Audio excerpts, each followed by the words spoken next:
میں پڑھنے کی غرض سے شہر میں رہتا تھا اور میرے امی ابو گاؤں میں تھے۔ ابو ریٹائرمنٹ کی زندگی گزار رہے تھے۔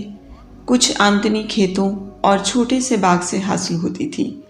میں اپنے گاؤں ایبٹ آباد سے کراچی آ کر بڑے بھائی منیر کے پاس رہتا تھا، جو عمارتوں کا ٹھیکیداری کا کام کر رہے تھے۔ مجھے گاؤں سے ابو پیسے بھجواتے تھے، جو میں بھائی کے منع کرنے کے باوجود گھر کے سودے سلف پر خرچ کر دیتا تھا۔ بھابھی ہماری رشتہ دار نہیں تھی، اس لیے ان کے رویے میں ایک اجنبیت ہوتی تھی۔ وہ میرا اس گھر میں رہنا دل سے پسند نہیں کرتی تھی، مگر بظاہر وہ کچھ نہیں کہتی تھی۔ میں میٹرک کا امتحان پاس کر کے یہاں آیا تھا اور اب فرسٹ ایئر میں حال ہی میں داخلہ لیا تھا۔ اس دن بھائی اور بھابھی آہستہ آہستہ آواز میں باتیں کر رہے تھے کہ میں اپنا نام سن کر خود پر قابو نہ رکھ سکا اور چھپ کر ان کی باتیں سننے لگا۔ بھابھی میرے یہاں رہنے پر خوش نہیں تھی۔ وہ بھائی پر زور دے رہی تھی کہ اپنے بھائی سے کہو کہ کالج ہاسٹل میں رہے۔ یہ سن کر مجھے بہت شرمندگی ہوئی۔ اسی وقت میں نے فیصلہ کیا کہ مجھے اپنے ایک دوست عامر کے ساتھ اس کے کمرے میں منتقل ہو جانا چاہیے۔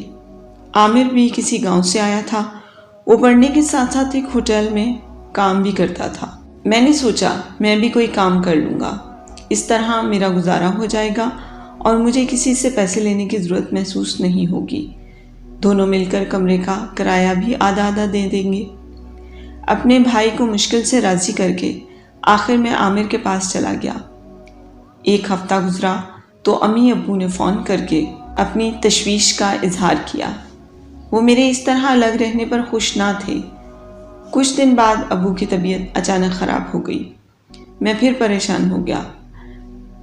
میں پیسے خرچ کر چکا تھا اور کوشش کے باوجود کوئی کام بھی نہیں ڈھونڈ سکا تھا۔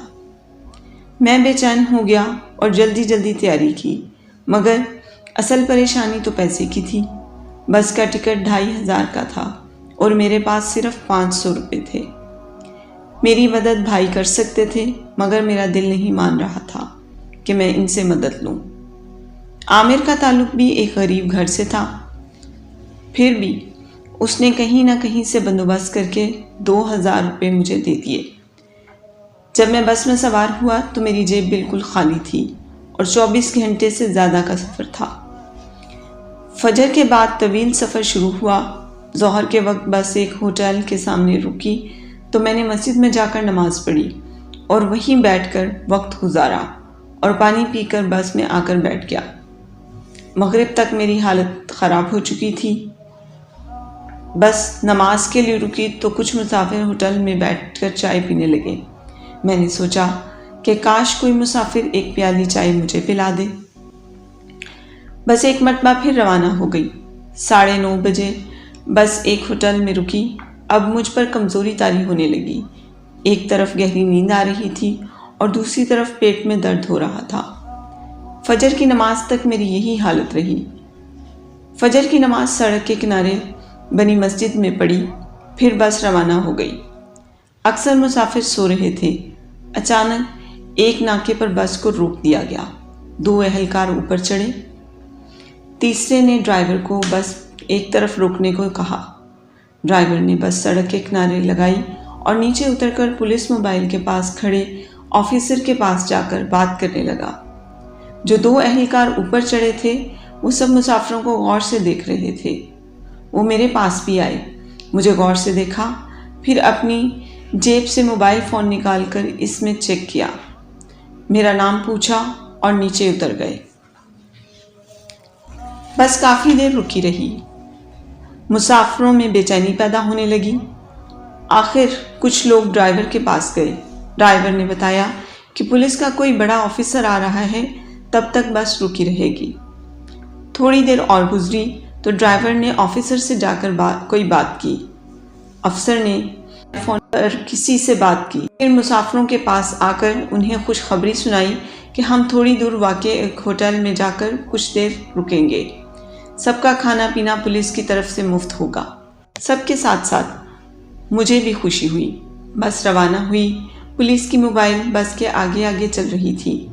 تھوڑی دور ایک ہوٹل پر جا کر بس اور موبائل دونوں رک گئیں۔ سارے مسافر خوشی خوشی نیچے اترنے لگے۔ میں قدرت کی اس مدد پر بہت خوش تھا۔ شدید بھوک میں بغیر مانگے مجھے کھانا مل رہا تھا۔ میں جیسے ہی بس سے نیچے اترا، ایک اہلکار نے میرا بازو پکڑ لیا اور بولا، آپ اس طرف آ جائیں۔ سارے مسافر مجھے عجیب عجیب نظروں سے دیکھتے ہوئے ہوٹل میں مفت ناشتے کے لیے چلے گئے اور میں بے بسی کے عالم میں پولیس کی حراست میں وہیں کھڑا رہا۔ مجھے اب تک پولیس نے کچھ نہیں بتایا تھا کہ مجھ سے کیا جرم سرزد ہوا ہے۔ اچانک ایک بڑی وین آ کر ہوٹل پر رکی، 4 گن مین اترے، اگلا دروازہ کھلا تو 2 افراد نیچے اترے۔ ایک تو میری عمر کا لڑکا تھا اور دوسرا ادھیڑ عمر شخص کوئی بڑا افسر معلوم ہو رہا تھا۔ پولیس اہلکار تیزی سے ان کی طرف بڑھے اور قریب جا کر سلوٹ کرنے لگے۔ پھر میں نے اس لڑکے کو پہچان لیا۔